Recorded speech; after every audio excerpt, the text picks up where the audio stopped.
Do Presidente da República ou não, e se ficou surpreendido também com a posição agora já assumida pelo Partido Socialista, que já vamos começou então as à crise política. Há um ponto prévio, e o ponto prévio é ao ponto a que chegamos.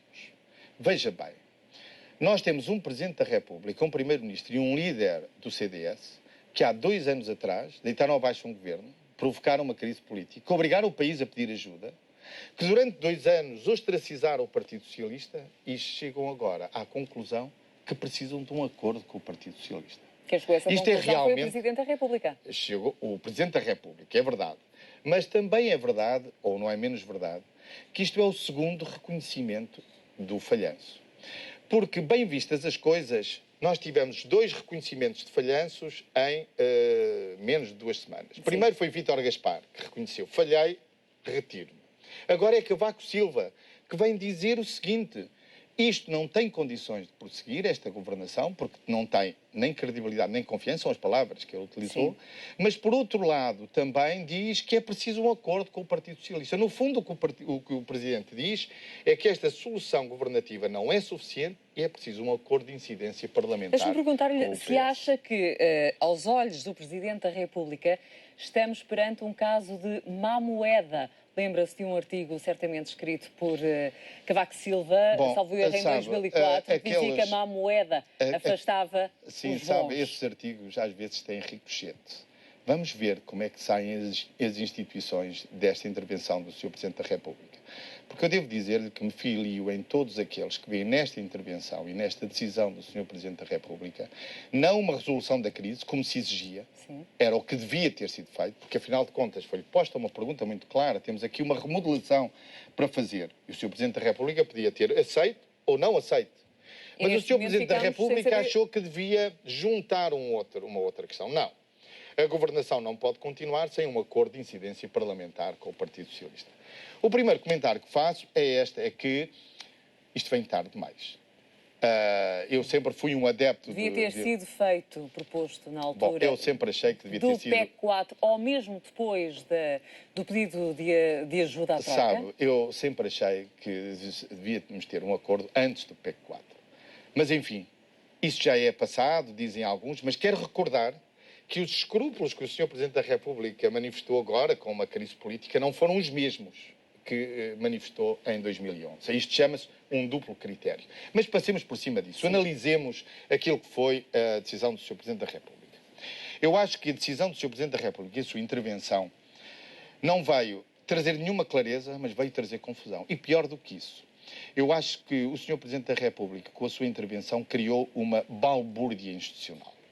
Veja bem, em primeiro lugar, em que situação ficou o Governo? Instituição.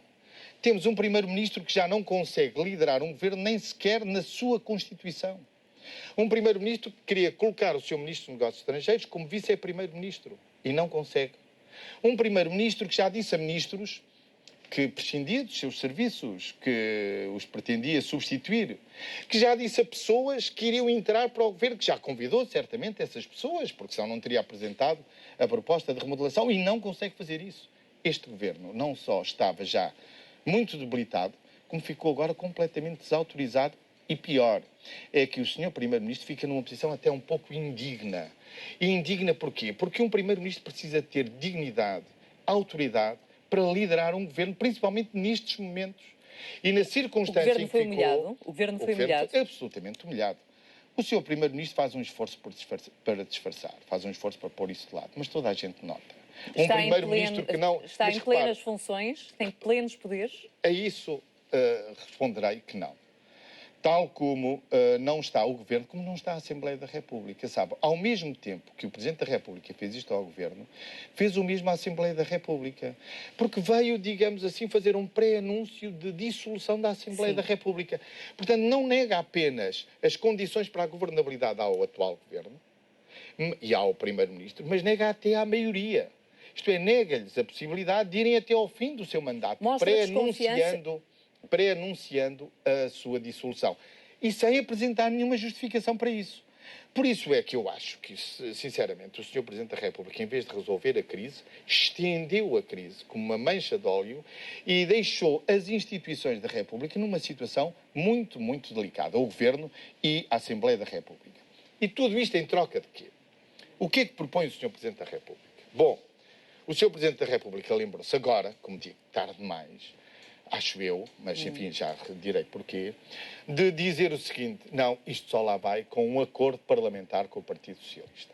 Com um acordo de incidência parlamentar. Sim. No fundo é o que o Sr. Presidente da República está a pedir à atual maioria, a obrigar, mais do que isso. E seria um governo de gestão Ora durante bem, um ano. Eu acho que, nestas circunstâncias, querer-me convencer que o Governo está em plenitude de funções, que tudo decorre com normalidade, bom, isso ninguém leva isso a sério. Mas quais são os termos do acordo? E aqui é o ponto essencial.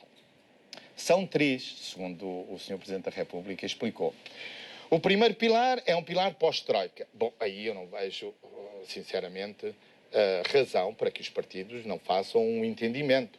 Isso, aliás, será fácil, porque será sempre um entendimento genérico, baseado naquilo que é o Tratado Orçamental, que já foi aprovado pela União Europeia e que diz respeito quer à dívida, quer ao déficit. Mas será sempre genérico. Porque se for um pouco mais concreto, isso será negativo para o nosso país. Porque essa negociação, se lá chegarmos, será uma negociação que envolverá o Conselho, a Comissão, o Banco Central Europeu, mas envolverá também a Irlanda. Portanto, também não é desejável que o país tenha já uma posição para o seu pós-troika que seja tão detalhada que vá além daquilo que é o Tratado Orçamental. Nesse ponto estamos, acho que pode haver acordo. Agora, quais são os outros 2 pontos onde eu acho que isto não tem nenhuma condição para se chegar a um acordo? É que, por um lado, o outro pilar é dizer à atual maioria: olha, vocês não vão acabar o vosso mandato, o atual governo terminará a partir de junho e, portanto, vamos para eleições antecipadas. Eu não sei como é que os líderes da maioria podem assinar um acordo desses. Porque uma coisa é o Presidente entender que o Governo já não tem condições para continuar, dissolver a Assembleia da República, isso é livre para o fazer, mas isso será da responsabilidade do Presidente da República. Agora, pedir aos 2 líderes que assinem um papel, dizer não, nós decidimos não ir até ao fim do nosso mandato, eu acho que é pedir demais a qualquer líder político. Só para terminarmos. Finalmente, o Partido Socialista. É o terceiro pilar. Quer dizer, o que é pedido ao Partido Socialista? É que um acordo, como digo, eu sempre fui adepto desse acordo e que devia ter sido feito antes, mas é pedido que seja feito um acordo depois das medidas anunciadas, depois das medidas estabelecidas. Quer dizer, o Governo, o Primeiro-Ministro, já comunicou à Troika quais eram todas as medidas e detalhou-os que queriam realizar.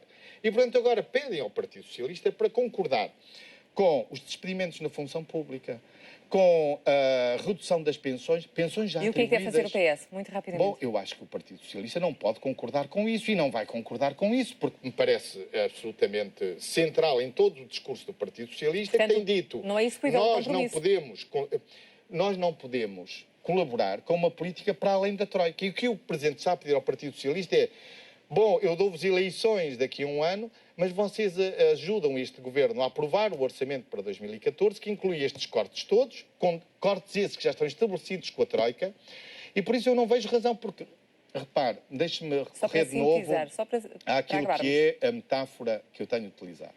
No fundo, o que me parece é que quer o Governo, quer o Presidente da República também permitiu que estivéssemos agora num buraco. E o Governo, como eu tenho dito, quer continuar a escavar. Agora, o Presidente da República lembrou-se que talvez fosse bom oferecer uma pá ao Partido Socialista para continuar a escavar. Ora, eu acho que o Partido Socialista não pode nem vai aceitar uma coisa dessas. Por isso, a haver acordo, e oxalá houvesse um acordo, tinha que ser sempre com base no seguinte: parar de escavar, isto é, parar com os cortes e parar com a austeridade. É por isso que eu duvido muito que esta iniciativa do Presidente da República leve a bom porto. E veremos em que estado ficam as nossas instituições. O Governo está como está. A Assembleia da República com a ameaça de dissolução. E em que ponto estará a Presidência da República se não houver acordo? Como é que fica? E então lhe comuniquem que não há acordo. O que é que faz? Mantém o Governo nestas circunstâncias? Não sei se a Cristina reparou naquele episódio tão divertido do anunciado Ministro da Economia, Pires de Lima, que ao entrar no carro disse: deixem-me, tenho que ir vender umas cervejas. Isto é para levar a sério, porque as pessoas que foram convidadas para entrar num governo mediante estas reservas do Presidente da República, aceitarão ir para o Governo depois de tudo isto? Eu acho que isto cria um grave problema. A ver, vamos ver, Sócrates, até porque tem uma semana para chegar a acordo. Voltaremos também na próxima semana. Boa noite. Até lá. Boa noite a si, Cristina.